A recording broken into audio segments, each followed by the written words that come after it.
اهلا بيكم. النهارده ان شاء الله هنعمل مع بعض سلطه البنجر، من السلطات البارده اللي بتكون حلوه جدا ومغذيه قوي، وكمان بتبقى طعمها حلو قوي ومظبوطه جدا بالمقادير دي. اتمنى انكم تشوفوا الفيديو لحد الاخر. لو عجبكم الفيديو ما تنسوش تدعموني بلايك وشير واشتراك في القناه وتفعيل الجرس عشان يوصلكم اشعار باي فيديو جديد هنزله. يلا بينا نبتدي ونشوف هنعملها ازاي.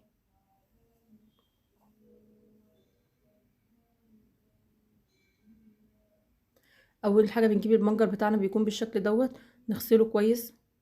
هنبتدي بقى نشيل الجزء اللي فوق دوت واللي تحت وابتدي اقشره.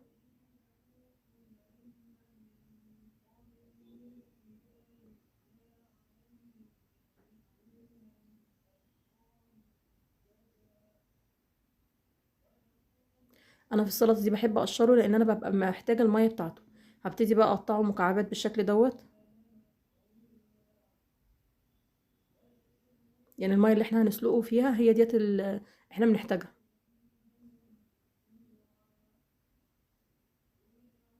طبعا البنجر فايدته حلوه جدا، وكمان السلطه دي بتتاكل بارده، بتبقى حلوه جدا جنب اي حاجه مشويه، وكمان بتكون اصلا طعمها حلو قوي. ده كده بيكون شكل البنجر كده. بعد ما خلصناه هبتدي احط عليه الميه بحيث ان احنا نسلقه. ميه كده نغطيه، هوديه على النار، هنسيبه لحد ما يغلي، بيبقى بالشكل دوت. هحط عليه معلقه كبيره سكر، هحط عليه نقطة زيت، ما نكترش الزيت، وكمان برضو هحط عليه سنة صغيرة قوي خل، يعني حوالي نص معلقة زيت ونص معلقة خل صغيرين. يبقى معلقة كبيرة سكر، نص معلقة صغيرة زيت، نص معلقة صغيرة خل، طرف المعلقة بس كده توم. وهنقلبهم مع بعض ونسيبهم لحد ما يغلي والبنجر يستوي معانا بالشكل دوت.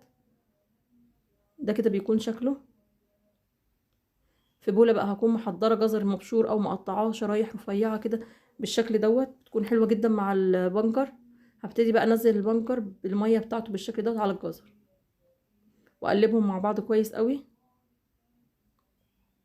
السلطة دي بتكون مسكرة سنة، المقادير دي مظبوطة جدا وطريقتها حلوة قوي وكمان مغذية جدا، وان شاء الله اي حد هيجربها هتعجبه قوي وهيحب البنجر من السلطة ديت. اتمنى انكم تجربوها وان شاء الله تعجبكم. لو عجبكم الفيديو ما تنسوش تدعموني بلايك وشير واشتراك في القناة وتفعيل الجرس عشان يوصلكم اشعار باي فيديو جديد هنزله. اشوفكم على خير ان شاء الله في فيديو جديد. مع السلامة.